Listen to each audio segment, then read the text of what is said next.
Olá, esse é o Podpau. Eu sou Kika Gambalobo e o meu convidado de hoje é o Wellington Barbosa. Queria dizer que eu estou muito feliz de fazer essa nova temporada aqui com vocês. O Podpau é um podcast com homens maduros que trata de temas sensíveis. Primeira coisa, eu queria que você se apresentasse brevemente, falasse quem é você na fila do pão. Pois é, bom dia a todos, né, especialmente você, cara amiga. Wellington Barbosa, né, uma trajetória aí já longa, né, trabalhei no JP Morgan Bank, trabalhei na PricewaterhouseCoopers como auditor sênior, trabalhei na Multiplan em vários cargos, na administração de shopping center, né, onde fui diretor comercial em última atuação. Depois prestei consultorias a vários shoppings, empresas, né, sempre entregando melhor do que recebia, alguns até com case de mercado, né? Hoje milito em diversas áreas, na área imobiliária, diretor de Associação Comercial e Industrial de Jacarepaguá, sindicatura profissional, parcerias comerciais, né, atendimento a grandes complexos, empreendimentos corporativos, diretoria de associação de moradores. Uau! E psicanalista. Aí você chegou no meu ponto. A gente se conheceu na Cidade das Artes, num projeto de uma amiga em comum, a Gilda Pitombo, Interlocuções. E você me pareceu um homem muito interessado na alma feminina, na humanidade, mas sobretudo na alma feminina, e me pareceu também um homem que pensa muito a longevidade, é mega ativo no LinkedIn, fica me mandando um monte de conteúdo pelo Zap, pelo DM do Instagram, e eu acho esse homem maduro mudo. Quando ele não está mudo, para mim, ele mente. Então, eu queria que você falasse um pouco sobre a sua percepção desse homem maduro hoje frente a essa revolução feminina, essa mulher que fala tanto. Você acha que é uma percepção míope minha de que esse homem maduro, 50 a mais, está realmente estrangulado diante desse parlatório feminino? Bom, eu acho que ele que se estrangulou, né? Lembro quando você me convidou lá, tínhamos no lançamento do teu livro, na Cidade das Artes, tínhamos 40 mulheres e eu era o único homem. Quase sempre é assim. E você me deu a voz, né? Como você fala, né? E eu levantei o braço lá no final, deixa ele falar, tem um homem aqui, deixa ele falar. E eu falei. Mas isso não foi sempre assim, né? Eu me enquadrava nessa multidão muda aí de homens, né? Mas a psicanálise me fez abrir, né, os horizontes, a mente e entender o universo feminino também, né, que é fantástico. Então, eu acho que o homem está mudo porque ele não sabe o que falar, porque ele tem condições de falar, desde que ele aprenda, né, se interesse, né, saia dessa posição fálica, né, absoluta, objetiva e não subjetiva, e possa dialogar, né, com as outras possibilidades. Você tem 2 filhos, tem algum homem? Tenho 2 homens. Você tem dois homens. E a minha pergunta é, mudou a sua perspectiva de criação deles diante desse mundo meio todes? Mudou muito. A gente da época que trabalhava no Telex, na fita furada. Também. A gente fez uma jornada absurdamente incrível. E rápida. E aí você está aqui com 2 filhos homens. Que idade eles têm? 33 e 27. Você já acha que neles há um diálogo maior entre seus pares, eles com as amigas, eles entre si? Você acha que há uma fala mais potente deles? Não, infelizmente não. Não. E hoje eu observo isso, né, com uma atenção. Vejo ainda neles uma perspectiva fálica, ainda, uma herança atávica, fálica dessas coisas, com relação a gênero, com relação à aceitação, né, de outras vertentes. Mas você diz uma dificuldade ainda, porque todo mundo fala que eu só tenho filha mulher. Tá. E aí todo mundo fala que esse ambiente masculino jovem já é muito mais integrativo. Então, eles ajudam as suas mulheres, eles entendem essa transição de gênero, eles têm amigos plurais, eles são praticantes ou não, ou pelo menos compreendem melhor o poliamor, coisa que para a gente era mega tabu. Você acha que não? Ainda estão no escuro? Eu acho que tem um entendimento, mas uma aceitação pelo um entendimento maior, acho que ainda não. Tá? Eles estão aceitando por uma questão de conviver, ter que conviver com isso, mas acho que ainda tem uma resistência. Você começou a falar da sua vida profissional mega corporativa e no final falou da psicanálise. Sim. A psicanálise chegou tardiamente na sua vida acadêmica? Em termos cronológicos, você pode até falar isso, tardiamente aos 50 anos, iniciando aos 50 anos. Hoje eu tenho 65. Uhum. Mas, como diz o meu analista, mestre, né, o importante é chegar. Com certeza. Então, não tem essa de chegar cedo, chegar feito tarde. É melhor que perfeito, né? Isso. Mas não é nesse sentido cronológico, é no sentido de se você suavizou, se você se tornou uma pessoa mais empática, se a psicanálise te desconstruiu como o macho alfa que a gente conhece. Completamente. Não desconstruiu o macho, mas o alfa desconstruiu. Hoje eu sou uma outra pessoa. Até porque eu cheguei na psicanálise por conta de dor. Né? Uma dor subjetiva, moral muito grande. Então, isso aí, houve a necessidade dessa transformação, entendeu? Entendi. Foi uma demanda, né? A depressão nos leva a mudar, a nos transformar, né? A dor foi essa? Eu não quis perguntar diretamente, mas foi. Foi bastante intensa, profunda, né? Quebrou uma rigidez, né? A locomotiva que ninguém parava, que atropelava todo mundo, né? O ego lá no topo do Everest, né? Então, hoje a gente tem que ter muita humildade, né? Com essas questões, né? E eu acho que a maturidade, a chegada da idade, a longevidade, a proximidade do finito, ela você dá uma ajoelhada, né? Assim, eu acho que a gente se curva, né, diante desse mestre que é o tempo e tenta fazer com ele o melhor possível, porque já que vai acabar, você vai ficar sendo aquele herói inútil de uma jornada hipotética que não rolou. A gente não pensa muito em legado, né? Mas isso é muito importante, né? O que eu gostaria que tivesse escrito na minha lápide, né? Tem essa questão. Vamos no Porchat. Pois é. Então, acho que você gostaria? Que alguém escrevesse para mim assim, valeu, Wellington, né?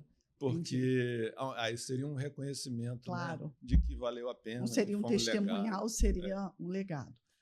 Podpah fala muito sobre o que você talvez entenda como fálico. Eu não sou uma pessoa versada na psicanálise, mas eu falo muito sobre sexo. E eu acho que esse homem maduro, quando ele fala sobre o tema, aí sim a mudez é maior ou a mentira é sobrenatural. Então, o que eu ouço das mulheres que são as minhas seguidoras? É um homem que não topa muitas coisas na maturidade. Então, não só brinquedinhos como vibrador na cama, não topa sair daquele modelo de transar o carro na garagem, não tem uma criatividade diante de uma impotência natural, e aí vai sempre buscar a pílula azul. Então, queria saber se entre vocês, homens, vocês falam sobre a cama de uma maneira mais desnuda, como nós, mulheres, falamos ou desejamos, ou queremos um outro homem, um novo homem, mesmo que o mesmo homem, né, que seja o nosso companheiro, mas diferente na cama. Vocês têm esse diálogo fálico entre vocês? Olha, isso está muito enraizado na questão do machismo, macho alfa, né? Então, isso não acontece muito. E quando acontece, é sempre num autoelogio, num discurso de potência, de garanhão, né? Ainda, com 65 anos, os amigos, 70, ainda? Um pouco ainda, porque, como eu falei, está muito enraizado, né? Entendi. Isso é uma constituição, uma estrutura psíquica que foi moldada dentro desses padrões, né? Para ser reconhecido numa sociedade machista. Vocês se sentem presos a esse modelo do homem performático? Você acha que isso é uma prisão também? Ainda acontece, né? É uma prisão, mas você tem a chave, né? Depende de você, né? Se você tem que ter coragem para abrir e sair dali. Não é o sair do armário, é o sair da prisão. Com certeza. em alguns casos, a Sair do prisão armário, é o armário. com certeza. Né? Agora, por exemplo, a broderagem quinta série, né? Então, esse homem lá atrás, mega jovenzinho que seguiu com aquela galera. Você acha que esse homem que ainda tem seus pares vivos, os amigos de infância, na hora de uma situação um pouco mais grave, uma doença, né? A perda da potência sexual, uma conversa sobre estou achando tudo muito estranho, ou até mesmo uma dificuldade, rolou um rally-rola na cama com uma mulher e ela propôs algo moderno, e que esse cara... há uma abertura um pouquinho maior para se conversar sobre isso, ou também não? Ele só fala de si, dessa maravilhamento da potência aí. Na hora da doença, assim... Poucos, né? A broderagem se afasta, né? Que as pessoas não querem se ver, né? Com aquele problema, né? Evitam até uma empatia, porque isso provoca elementos nessa pessoa vinculados àquilo e ele não quer saber daquilo, né? Porque ele sabe que ele pode ter aquilo, ou tem, ou vai ter e tal. Nessas questões mais íntimas, assim, dificilmente, pelo menos no meu meio, né? É tocado nesse assunto, mas e quando aparece algum assunto mais íntimo, assim, é sempre para diminuir o outro, para sacanear o outro, para introduzir o feminino no outro. Como se introduz o feminino no outro? Chamando o cara de viado, por exemplo, ou afeminado, ou bicha, alguma coisa assim. O homem tem tanto desconhecimento, tanto horror e medo do desconhecido, que é a mulher, que quando ele quer combater isso, ele introduz o feminino no outro, chamando ele de mulher. Então, isso acontece. Você vê nos países muçulmanos como a mulher usa burca, não pode isso, não pode aquilo. Aquilo por quê? Eles isolam o enigma, né? E acabam se transformando em homoafetivos. Eles não querem ver o feminino neles, né? E como eles não entendem aquilo um enigma, Freud falou, a mulher é um continente negro. Até hoje não sei o que a mulher quer. Então, esse apavoramento, esse horror ao feminino, ao repúdio, né, provoca hoje feminicídio. Sempre provocou, né? Restrições à mulher, a voto, a isso, aquilo, cargos, etc, etc. Ela é sempre apartada em função desse desconhecimento, desse medo que o homem tem do feminino. E ele procura introjetar isso no outro homem, né? Da sua fala. Com um objeto de diminuição. Né? E é engraçado esse tom professoral, você, né, assim, me levando a compreender melhor uma coisa que eu não sabia nem nominar. É isso aí. Né? É isso. Então, assim, a agressão ao outro homem, imputar a imagem feminina, porque o feminino é esse demônio. É isso mesmo. Esse demônio. Então, ele demoniza o outro introjetando o feminino, porque ele tem horror, não entende daquilo, rebaixa, mantém, então ele transforma o outro num feminino. Uma outra coisa que eu percebi conversando com homens e que incomoda as mulheres é a pornografia. Então, na primeira temporada, muitos falaram que essa história começa com a revistinha Playboy no banheiro, quando eles eram mega jovens, e aí ela segue hoje dentro do grupo de Zap. Então, o cara recebe, né, um oi da família, recebe o extrato de banco, fala com o advogado e tem milhões de nudes ali, não importa qual, muitos até mega vexatórios. Você acha que essa pornografia, ela para o homem maduro, sempre para o homem maduro, atrapalha uma desconstrução para emergir um homem, vamos dizer, menos viril, menos potente, menos esse macho alfa garanhão, para alguma outra coisa que ele poderia também ser e ser super legal para ele e para a parceira dele? Justamente atrapalha por causa dessa estrutura que eu falei machista no início.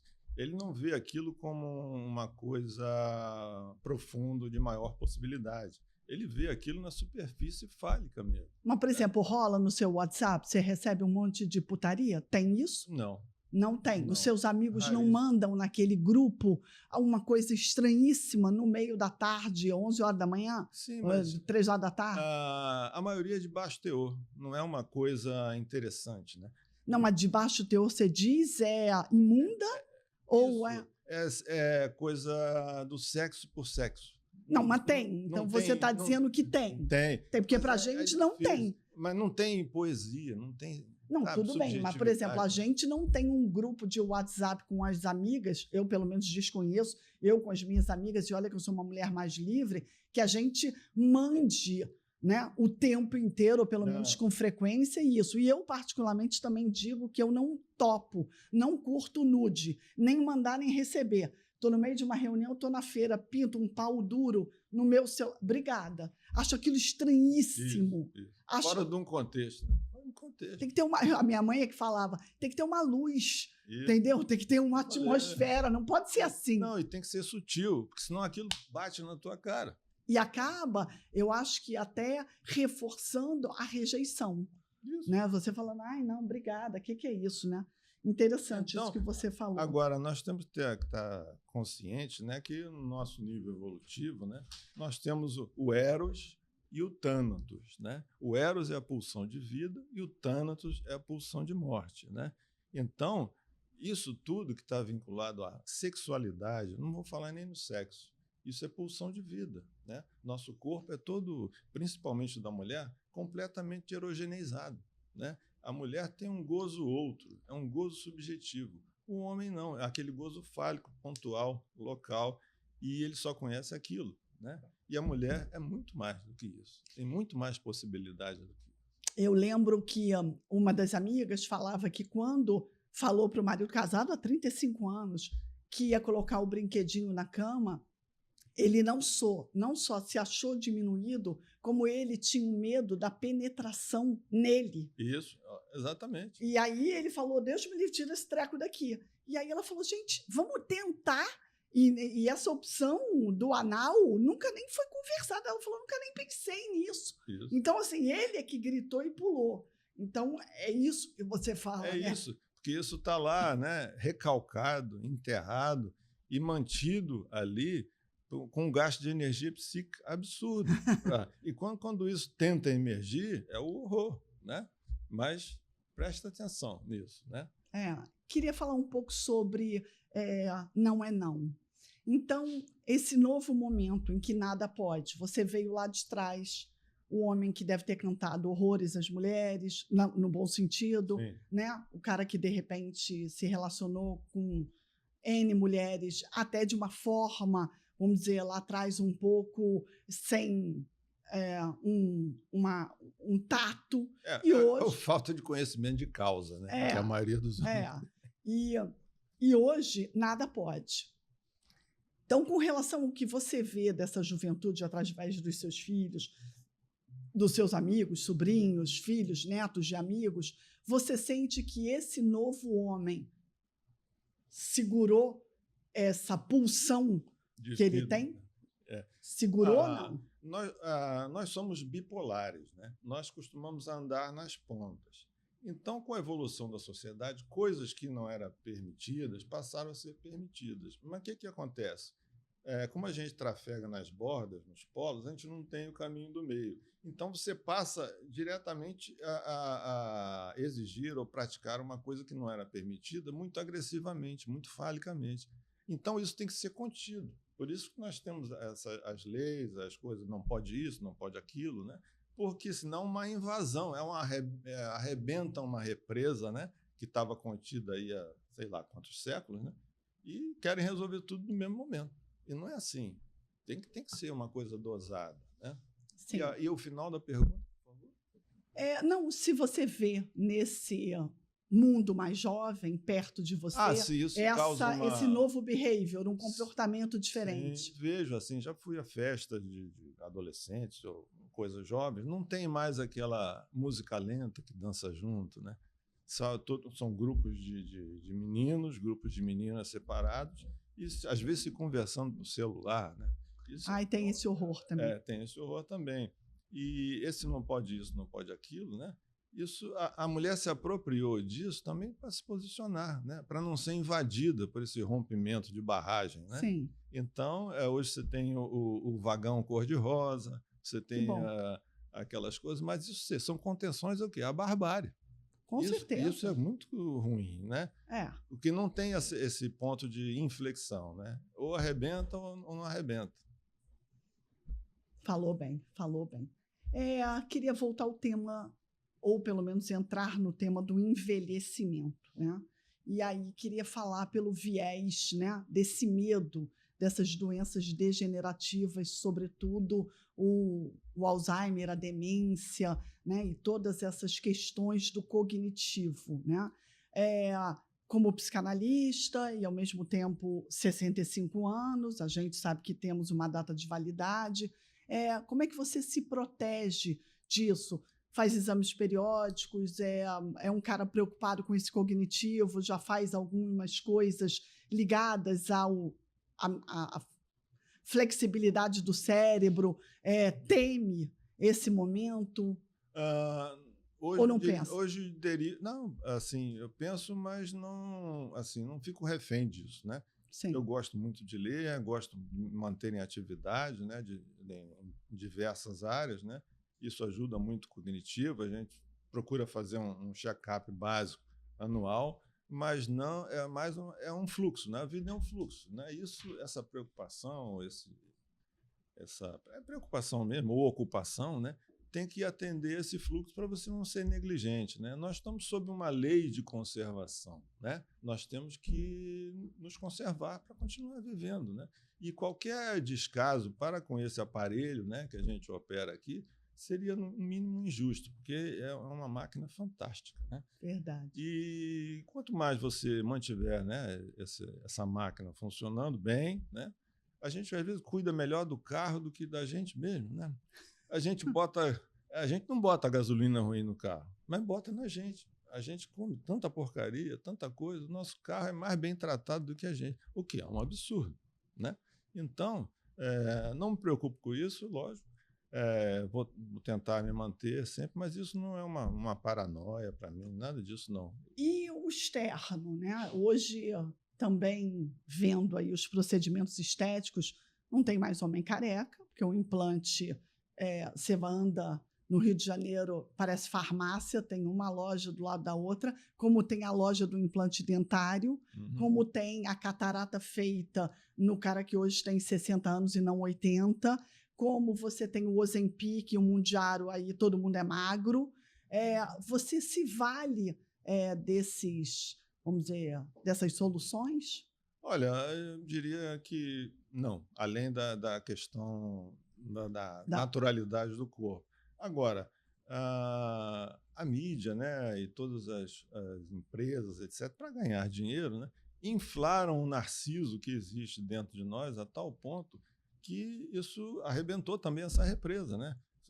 Cirurgias plásticas, a roldão, nós não querendo nos esforçar, terceirizamos todo esse processo que tem que ser gerenciado por nós, tomando remedinho para isso, para aquilo outro, como se aquilo fosse resolver. Remédio, o nome já diz, é para remediar.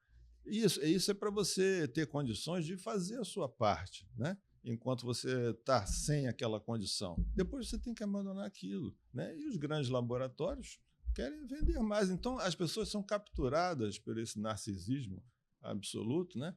Que, como Narciso na mitologia, quando ele se viu, né, na água, no espelho, ele morreu, porque era tamanho o amor pela imagem dele mesmo que foi insuportável para ele. E as pessoas vão chegar nesse ponto também. Álcool e droga. Vejo muito homem bebendo como se não fosse... Homem maduro, bebendo como se não fosse amanhã. Não bebia socialmente e a coisa foi crescendo. E já aquele que era maconheiro diminuindo. Na nossa geração era normal, vamos dizer, dar um tapa aqui ou ali.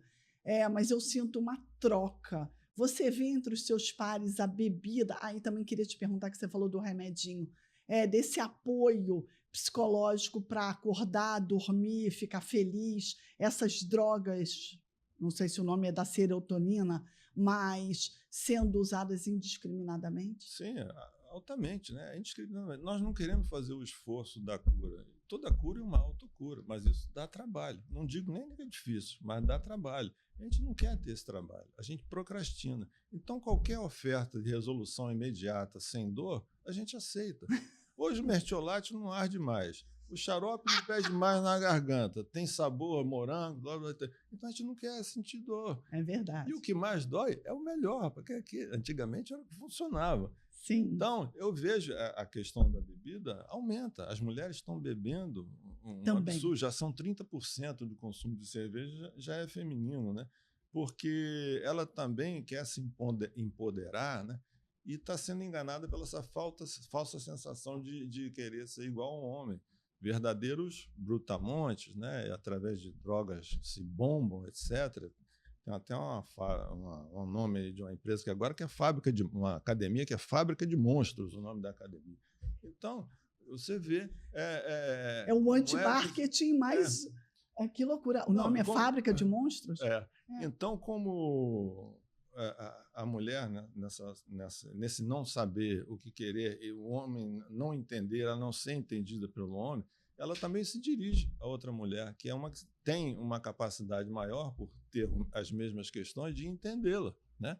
Então, há um polo feminino e um masculino nessa relação. E algumas se tornam verdadeiros homens. Eu super te entendo, até porque como eu tenho uma renúncia à Barbie, né? Eu sou uma mulher mais pelancuda, cabelo branco, mais gorda. Então, essa pessoa fora do padrão, eu sinto também que há um bullying, né? Como quem diz, nossa, né? Tá se autopunindo, nossa, se largou, não? Tem todo um, né, assim, um texto por trás. Pois é, isso é uma resistência ao diferente, né? Se você é diferente, ou se afasta, ou eu me livro de você. É o efeito manada que perdura desde sempre na humanidade. É o que eu digo, eu pago um preço, fazendo pó de pau, falando absurdos, né? Sim. Agora, enfim, tem que vazar, no meu caso tem que sair. Isso, ótimo. Luto, fim da vida, testamento, eu falo muito sobre a morte, falo em casa, na mesa do jantar, né? Conheci a Ana Cláudia Arantes, a morte é um dia que vale a pena viver. Muito bom. Sou filha única, então enterrei muita gente e vejo que as pessoas não falam sobre a morte. Como psicanalista, com todo esse seu arcabouço, você vê um adiamento na pessoa 60, 70, 80 de falar sobre o tema já que está ali? Há um adiamento pelo temor do desconhecido, né? Tudo que é desconhecido para nós nos causa, a princípio, né, medo, né? Mas e a certeza de que vai acontecer? Sim, mas a gente procrastina, né? A gente cria uma teia fantasística, né, para imaginar que aquilo não exista, né? E a gente vai obtendo satisfações parciais e distrações, né? E isso já foi entendido pelo mundo corporativo, eles ganham muito dinheiro com isso, né? Que você merece, que você é Platinum, ouro, que você é bonito, que você está viajando, né? Que você merece para sempre, essa coisa. O que acontece com ele? Ele não aceita um ciclo que está presente em toda a natureza.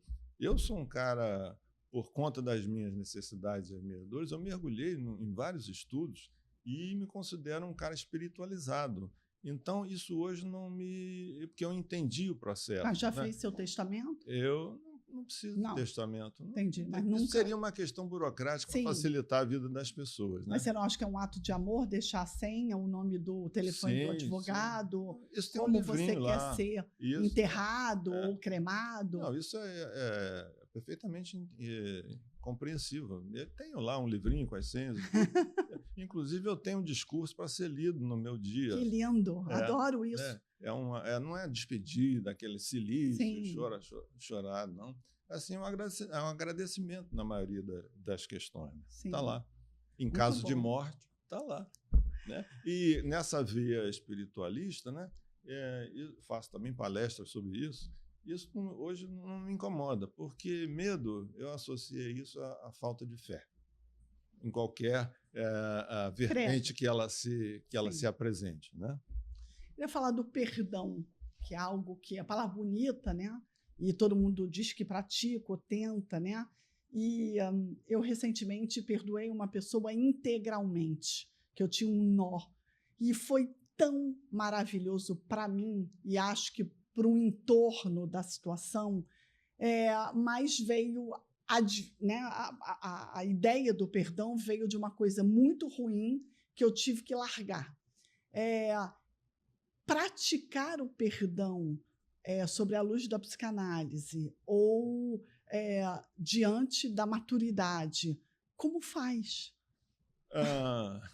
Como faz? É muito difícil. Uma das primeiras palestras que eu fiz nessa direção foi, inclusive, sobre isso, né?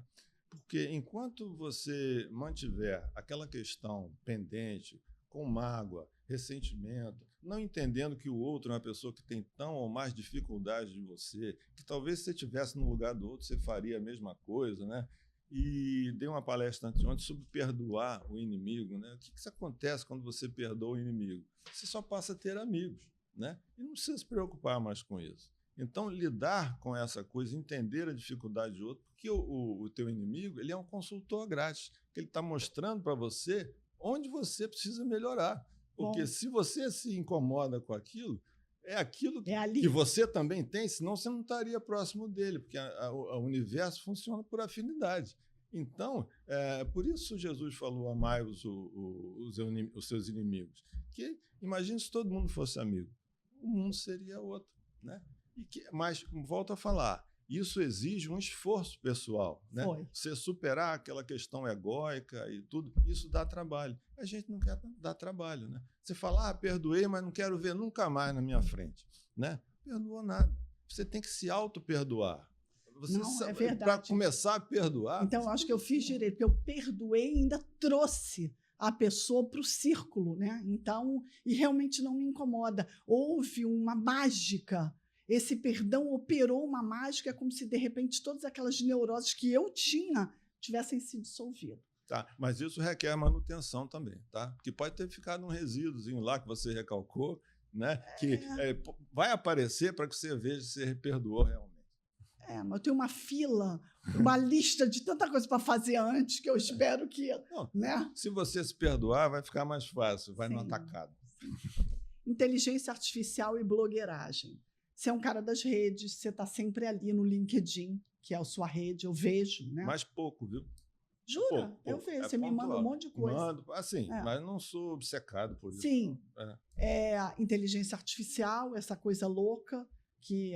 Aliás, quando surgiu o WhatsApp, eu me recusei a entrar no WhatsApp. Fiquei 2 anos sem WhatsApp. Nossa! Porque eu falei, isso vai virar uma bola de neve, vão capturar os dados, não vai ter volta. Você perdeu aí a única subjetividade que você tinha. Você virou uma pessoa pública. Aliás, eu acho que o Grande Irmão já está aí, todo mundo me conhece, sabe George Orwell, que eu sou. 1984, tá tudo aí.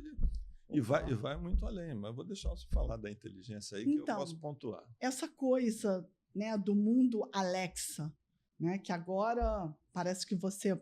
Posso falar? Pode. Interessante, né, um instrumento desse ter um nome feminino, né, e ficar recebendo ordens das pessoas.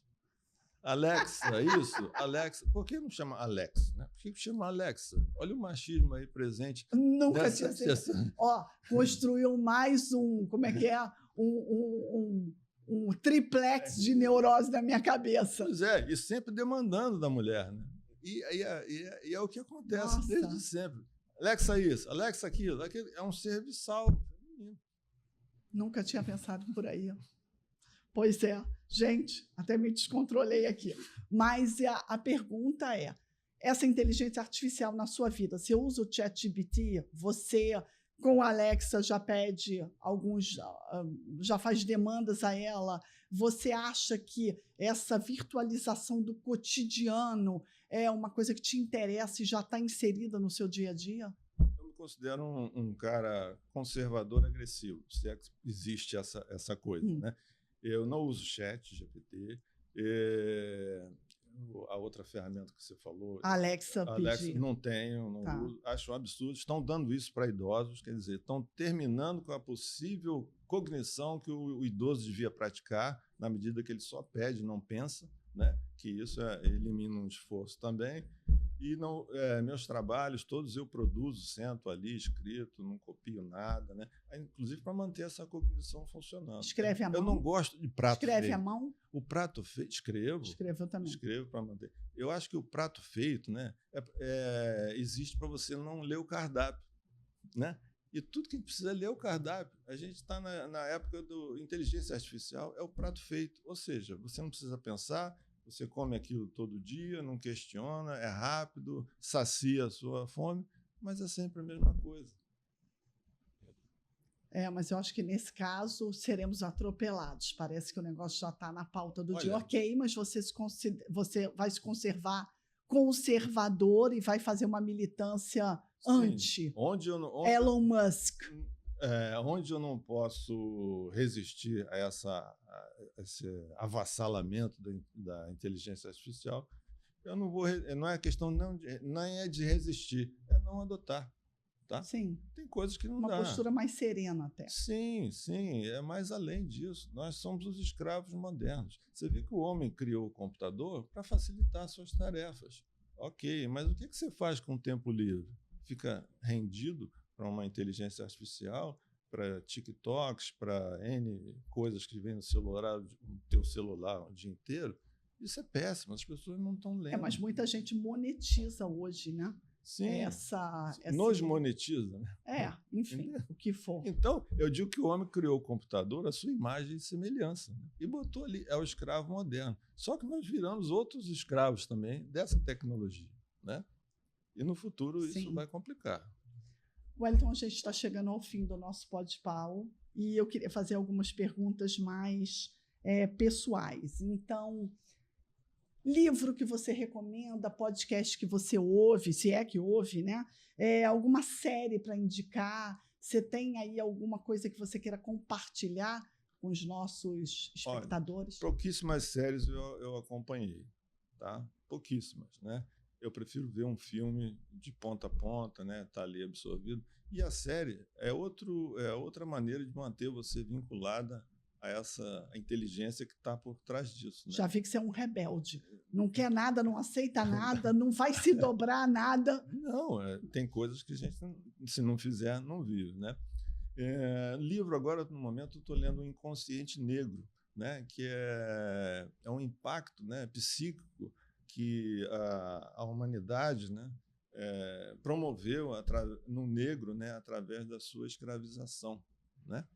Isso é muito importante. O racismo continua velado, recalcado, escrito pela Isildinha, uma psicanalista também, e aquilo toca em pontos muito sensíveis que a gente não quer ver. E o dano que a gente provocou nessas pessoas negras, e continua provocando, em função dessa atitude absolutamente desumana que a gente vem tomando desde sempre. Nós somos bárbaros. É verdade, isso eu não posso negar. E eu também faço uma autorreparação. Eu acho que, da minha jornada da infância até aqui, cometi também vários erros, né, culturais e de hábitos contra o negro. Que acontece? A gente vai repetindo, né, o que a gente recebe, né, de herança familiar. Me lembro que a minha mãe falava assim, fulano não falava nem o nome, era assim. É assim, assado. Não, assim, ó. Coisa estranhíssima, enfim. É lamentável, né? Porque essas pessoas não podem abrir um zíper assim e trocar de pele. Então, como é que vai fazer? Existirem sendo, né, protagonistas aí dessa dor e, ao mesmo tempo, fazendo a gente refletir. Dor promovida por nós, que nos achamos a cereja do bolo. Mas outro dia uma pessoa falava, será que o racismo será reverso? Daqui a pouco os negros dominarão o mundo, a África será mega potente, nós seremos escravizados? Esse dano psíquico que nós provocamos na raça negra faz com que eles queiram ser brancos, né? Para deixarem de sofrer. Então, tem procedimentos, tem casamentos, tudo. A dor é tão grande para sair daquela cor. Né? Acho que cada vez menos eu percebo. Hoje, um pé na porta. Isso. Então, está funcionando. Graças a Deus, a cultura é dinâmica. E a sociedade também. Bom, e para terminar, se você tivesse que dar um conselho para o homem maduro, hoje, brasileiro, que nos ouve aqui no nosso Podpau, o que você diria para ele? Faça análise. Deixe o seu contato. Faça análise, estude, né? Seja flexível, né? Flexibilize esse seu ego, esse seu machismo, né? O que você recebeu não quer dizer que esteja certo, né? E só levou você até aqui e você está tendendo a repetir esse mesmo padrão. E, como eu falei, tudo é um fluxo, você tem que fluir. Se você ficar nessa coisa, você vai estagnar. E tudo que fica estagnado morre. Muito obrigada, Wellington, adorei. Quer deixar seu arroba? Como é que as pessoas te acham na internet? @Wellington Barbosa Psicanálise. Eu tenho um canal amador também, onde eu coloco minhas palestras, né, de outros teores, né? que é @wellcanal, tá? Meu celular, não sei se é possível, né? Se você quiser deixar. 21 99962 8310. 24 horas a seu dispor. Adorei. É uma espécie, vamos dizer, de tecnologia viva. Viva. Né? Viva. Sem esses aparatos. Viva. É o Alex, não é Alexa. É o El que eu chamo. É o Well. De isso. Wellington. É isso. Muito obrigada, Wellington. Nada, Foi beijo ótimo. a todos. Agradeço a oportunidade e até breve. Até.